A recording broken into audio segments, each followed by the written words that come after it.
Freaky Friends. I'm Margaret. And I'm Colleen. And we're the Cousins Weird. Weird. And we're virtual because we're busy and we just didn't have time to meet in person.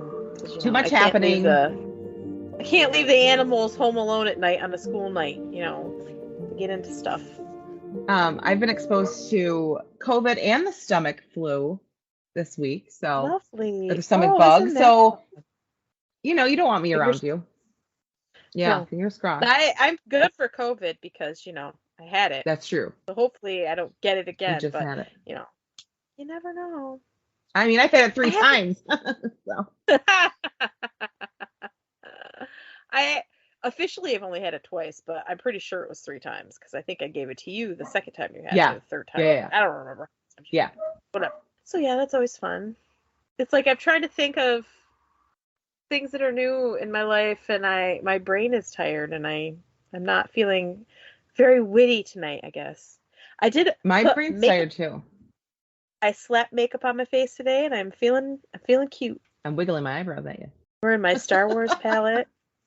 Oh my God, Colleen, I have to show you what Evie's Aunt Tia gave her for Christmas. Oh boy, I'm excited.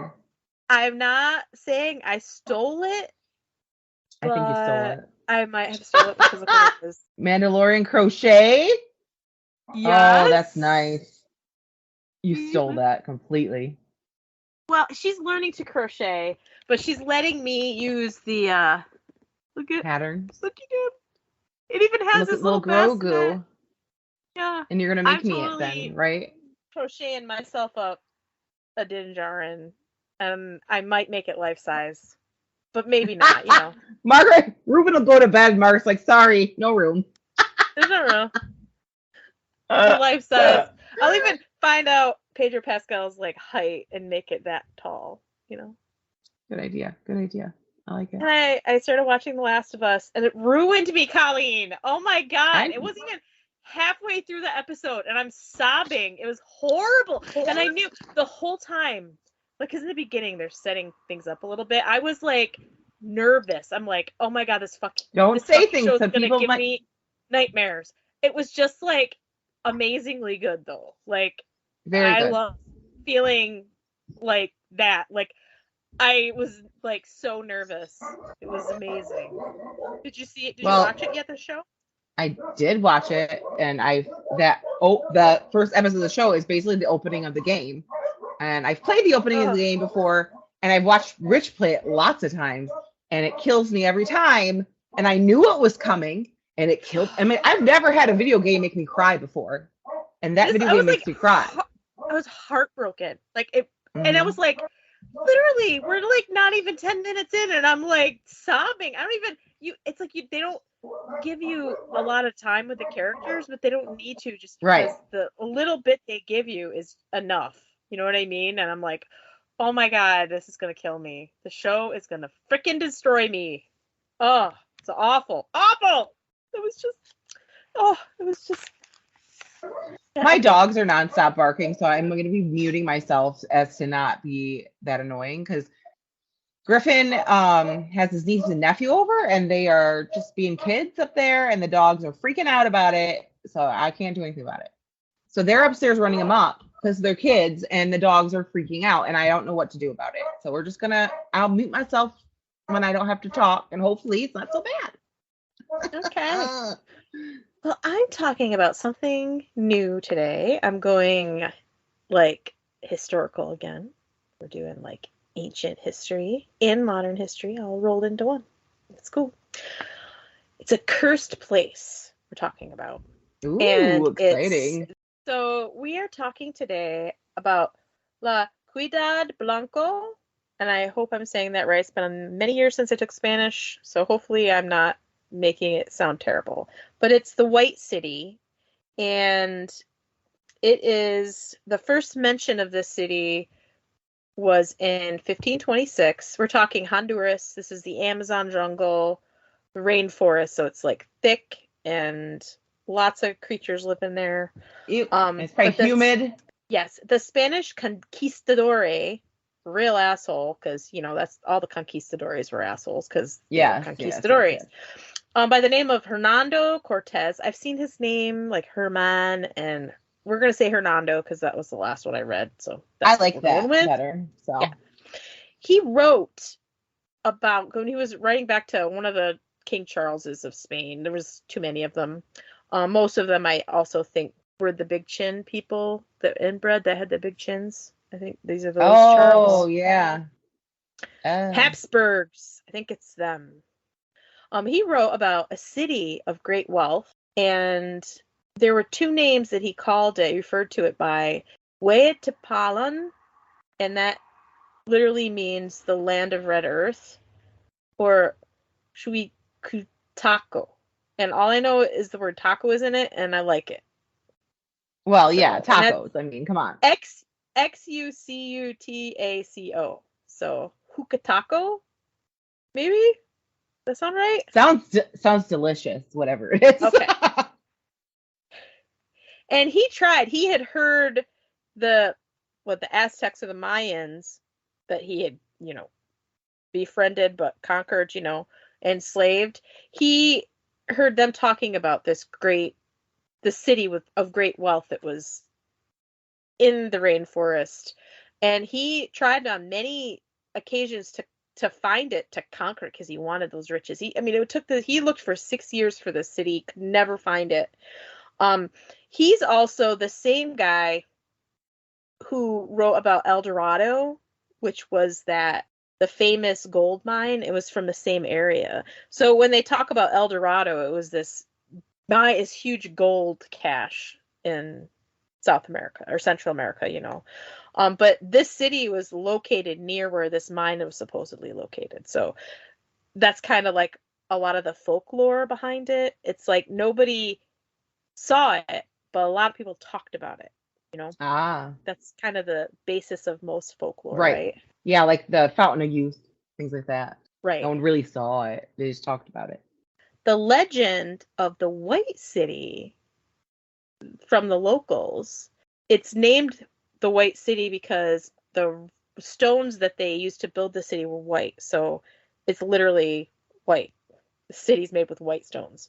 So all the buildings are white and the walls are white. And the locals say that the legend went that the Tawaka native came to the city for shelter, and they wouldn't allow him to enter. And this was like back when Hernando Cortez said, when he was talking to other natives of the area, and this is a story that they told him. So this is like the original legend from the 1500s. Gotcha. Anyway, they said he went to the city for shelter, but they wouldn't let him even enter the city, and they sent him away, and they're like, no, you can't come in. So he cursed the land as he left, and he cursed it so that for a long time they would be cursed with a pestilence, curse the people. And he's like, I will curse you, death to the land, death to the people, you will never find happiness here. And I guess not long after, Wow. a pestilence came to infect the people and force them all to leave the city. So like the city was abandoned. So like that's a lot of the reasons why a lot of these conquistadors want to find it, because like, oh, they abandoned it and there's probably tons of gold laying around, because Gold, that's in their yeah. brain. Everything's gilded and they don't even know what it's worth. It's like worthless to them, You just want to go and pick all the gold off everything. Right. Like a lot of the legends said, if you go and you find the city, don't take anything, don't even pick a flower Ugh. from it, because if you take anything from this city, you'll die. It was like instant, like you'll be dead. Don't take it. I won't ever touch anything. That's all you had to tell me. No, Right. never will. Never touch it. Okay, in 1927, Charles Lindbergh, you might know him, just a little. While Yeah, kind of heard of him. he was flying in this area over Honduras, and he saw the ruins of a white city in the eastern part of the country. And he told everybody about it. And around the same time that he mentioned it, a local man from Honduras came forward to say that he had accidentally stumbled upon a city made of white stone, and it had a white wall around it 25 years previously, while he was in the forest searching for rubber trees. So like he's in there wandering around in the forest looking for rubber and finds the city. He doesn't tell anybody about it. I'll just keep that to myself. And he'll wait till City, a famous person finds a white city while he's flying over it. Right. There were a lot of times, like after this, people were sending expeditions into the area to find it, and nobody could find it, right? Until 1940, George Gustav Hay, nice name, Gustav, he funded an Love the name Gustav. Yep. He funded an expedition into this area of Honduras to study the indigenous people of the Mosquitia, which is the Mosquito Coast. Remember that movie with Harrison Ford and River Phoenix called The Mosquito Coast? Oh, yeah. The same area. Well, the Mosquito Coast actually is part of, it's Honduras and Nicaragua on that coast there, because it's like swampy and very inhabitable, but it's like the same area. Well, he sent them there. He wanted to say, oh, we're going to study the local people. We're going to chart the upper Wampu River and explore archaeological sites that could be connected to the lost city. So basically, he's like saying it's all this other stuff, but he really just wants people looking for this lost city. That's really the undercurrent of this expedition. He hired a man called Theodore Morde, or Mord. It's Morde. He was an American guy, to head this expedition. And 4 months into his trek through the jungle, he reported a great find. They had located, according to him, he said, they had located the lost city of the monkey god, which was located in a mostly inaccessible area of the Honduras between the Paulaya and Platano rivers. Right? This area in between these two rivers. And he claimed it was the capital of an agricultural civilization known as the Coratega people. And he claimed that he had evidence of a large, ruined, walled city made with white stones. And there was a temple with a statue of a monkey god in the middle of it. And he said the ruins had a large white stone wall, stone bases, like big squares on the ground where the bases of buildings were, and stairways. He said he saw all of this. So this is the famous white city, but he said it's the city of the monkey god because there was a big statue of a monkey. He brought back thousands of artifacts with him, and they are actually part of the Hay Foundation Museum of the American Indian in New York City. He vowed to return in 1941, but could not find the funding. And he died in 1954 from an apparent suicide. Didn't say how he did it, but it was apparently he killed himself, which is terrible. But he never revealed the exact location of his lost city. So he talked about it.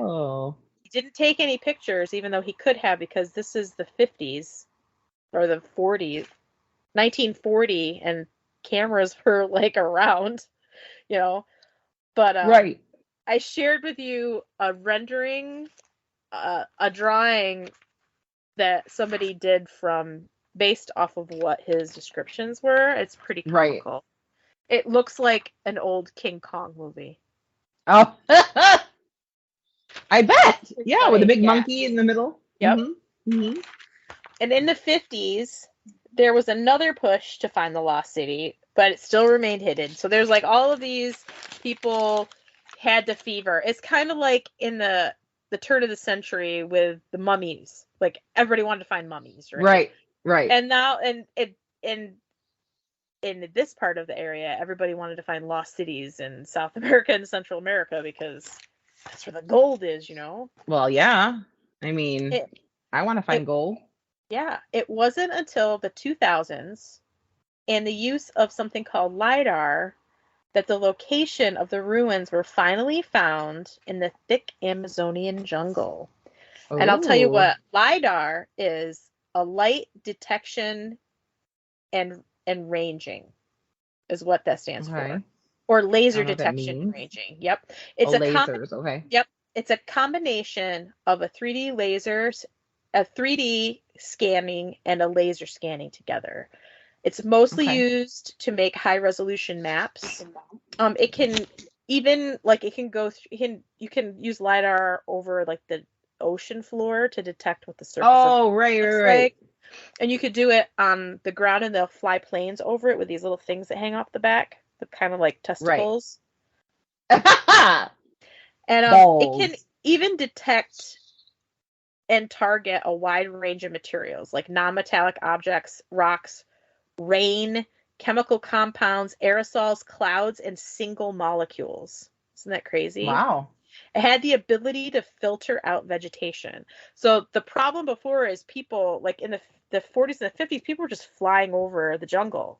But you can't see anything because the jungle is always growing, like inches a day. And so if somebody leaves a city within a few weeks, it's starting to be covered up by vegetation. So just flying over the top, we're talking centuries after the fact, maybe even 1,000 years after the fact.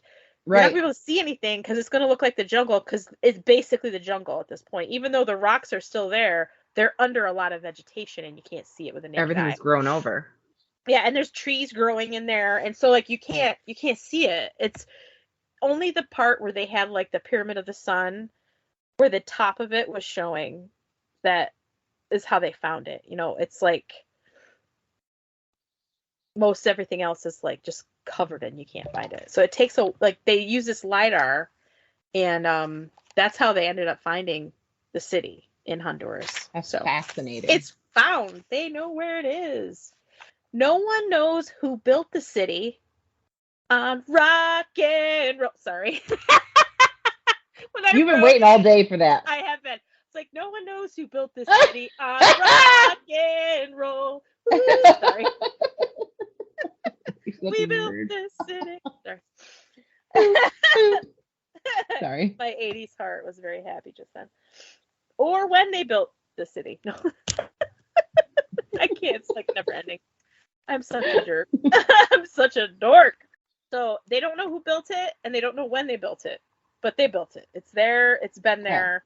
I mean, and obviously in 1500 there was folklore about this city that it was already abandoned at this point, but nobody knew where it was. So I mean, this is like probably hundreds of years at this point that had been abandoned. The people who live near it in the surrounding areas surrounding this part of the jungle, they stay away from the area.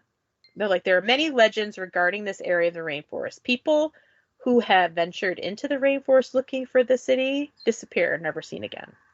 And let's not forget about the death curse, because that's a thing. Oh, great. Like we find this place and we die. So why would we look for it? The locals want nothing to do with it. So like, yeah, you go ahead. We're gonna stay here. You go have fun. Right. They're not stupid. In 2017, a group of archaeologists, along with the camera crews and producers, these are like, I think the LiDAR detected it in like 2015 is the year that I found it. 2015. Yeah. And one of the people who was part of this group was Douglas Preston, and he's a famous author.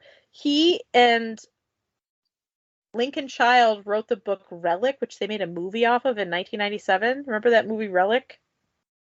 Yes, I do. Yeah, it was based on a book written by Douglas Preston, and he was part of this he was involved in all of this. He wrote a book about their discovery and how they discovered it and then afterwards. And the book is called The Lost City of the Monkey God. And they also, they filmed a documentary. So, they went with these archaeologists and anthropologists, camera crews, a producer, all these people went to the spot to document this tremendous find, right? This is like the find of the century, right? Who finds a lost city? Like, you think they'd all be found, but because of the rainforest, because of this technology, that's how they were able to detect this. Upon arrival to the site, they could see artifacts just like lying on the ground. Wow. All these artifacts are just lying there. But most of the structures had been claimed by the jungle, so they were covered with vegetation, probably for centuries at this point, if not 1,000 years. We're talking at least 500 years, half a century or more, most likely more. This site is similar to other sites that have been found in the Central American jungle.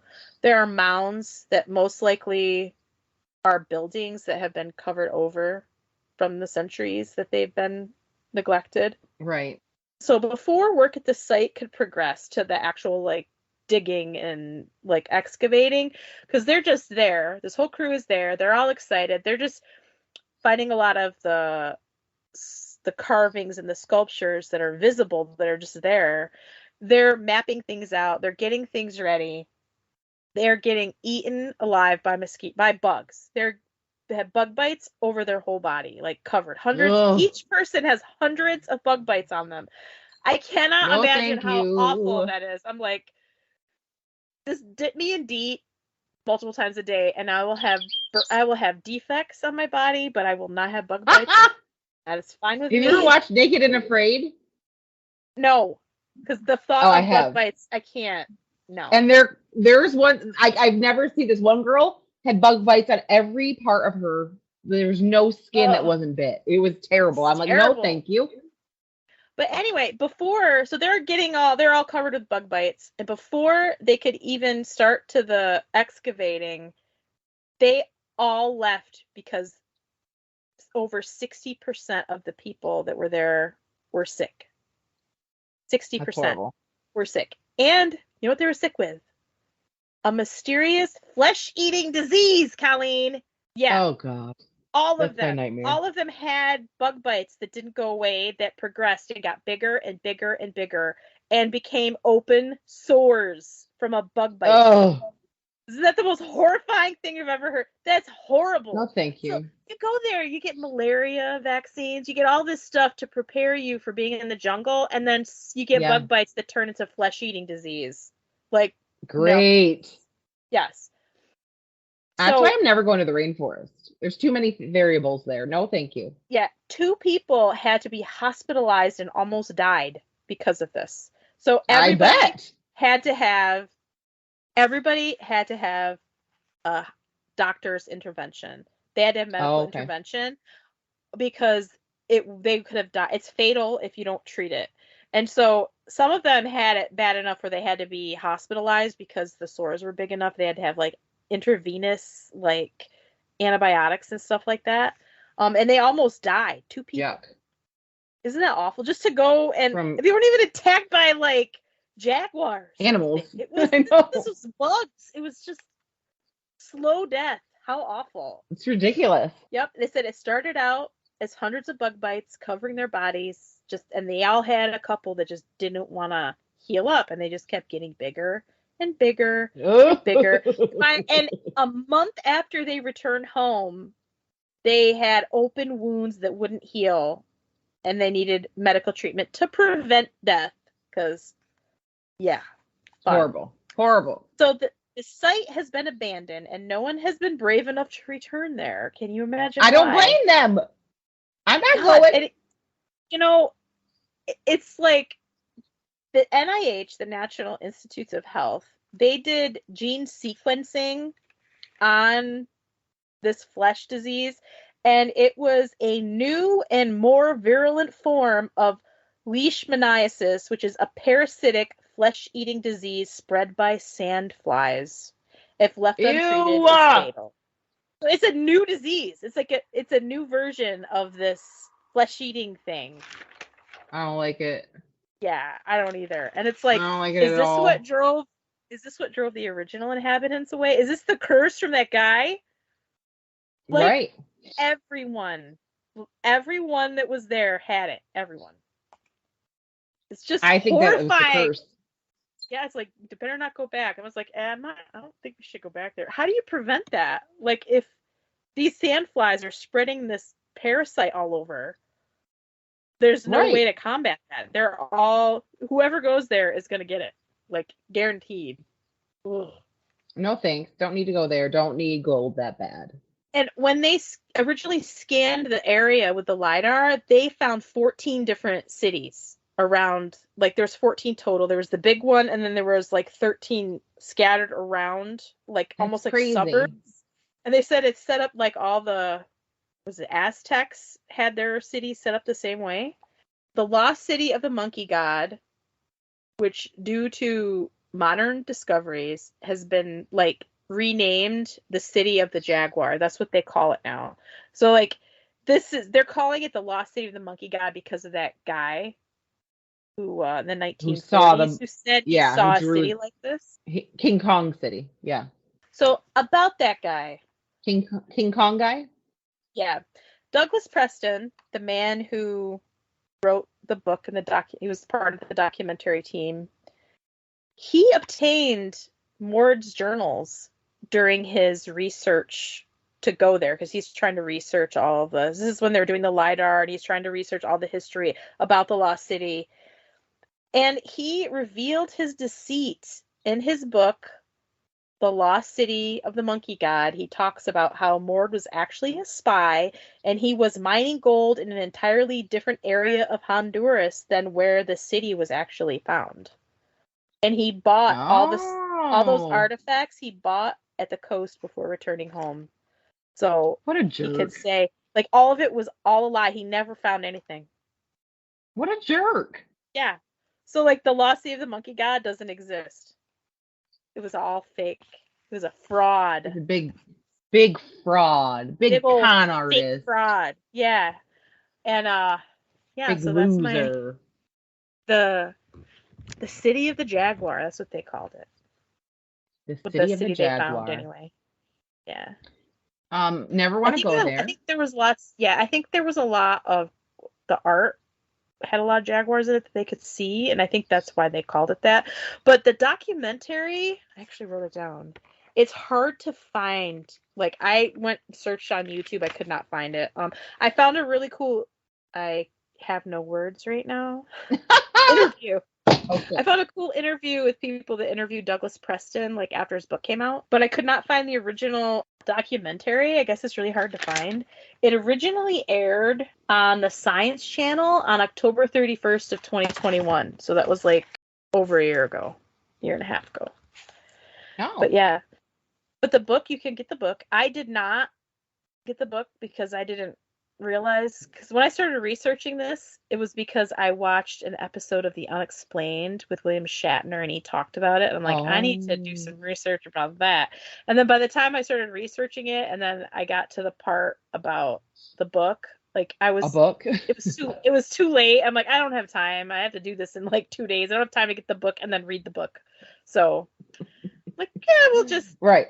mention it. So I'm sure that it's a great book. This man's a acclaimed author. He's written so many like fiction. He's written a bunch of nonfiction books too, which there's a couple that I want to get and read for maybe a future episode on other things.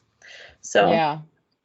that's That's probably why cool. his fiction is good because he actually knows what he's talking about. Like I think he's an archaeologist. I think Oh, cool. he's into it. Like he's like into researching things because most novelists are, because if they want to write a good book, you got to research it. So. Yeah. I could do a Cool. great novel on an esthetician who does facials and facial massage. You should write what you know, as they say. Yes, you should. Nobody would read it. I would write mine. I'd write mine about a crazy girl with 2 dogs that drive her nuts. Hey, guess what? If you want to see pictures from this episode or any other episode that we do, you make sure you're following us on Facebook and Instagram because we share them on there and we share our episodes and we love it when you follow us there. And So do it. just for you, Colleen, I shared pictures of the flesh-eating sores on the people, just so you could see it. And I forgot to mention that these sores were on their their arms, their legs, and their faces. No, no, no, Yes, no, this no, is no. where this parasite likes to do his thing on your face, on your arms, your No. hands and arms, and your legs. So, yeah. I didn't find any face Rope. pictures. I think it's an arm picture and a leg picture. And it's Yeah. disgusting, and I wanted to throw up. It was horrible. Well, not looking forward to posting those, but you Oh, might and want to see them. So follow us on Facebook and Instagram. because when I did this search, I did flesh-eating disease in Lost City, and I got some pictures from that, but a bunch of other pictures of people that had this. It was awful. No, I'm like, I no, can't. I'm gonna no, puke, and I had to. It was no, not a fun experience. Like no, thank those you. poor people. Ugh. on another note, if you'd like to send us a message, you can send us an email at thecousinsweird@gmail.com, or you can send us a direct message through Facebook and Instagram. If you have topics that you want us to cover, or you have something cool you want to share with us, please send it. We want to know if you have another topic that will gross me out, because Margaret likes to do that. Go for it. Send us the message, and she will research it and be thrilled to gross me out. So there you go. Yes, it'd be fantastic. If you want to support us, you can go to patreon.com/thecousinsweird for $1 a month. You're a freaky friend.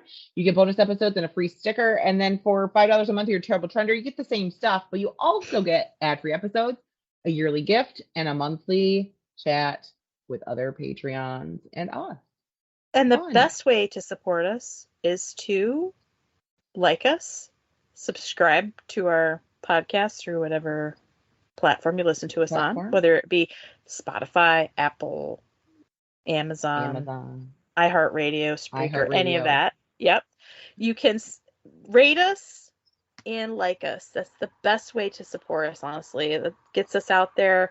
So takes a couple minutes, but please, please, please show us. We're begging you. Give us your love by share us on your socials also. Yes, share us on your socials. All right. I think that's it. All right. Stay freaky. Bye. Bye.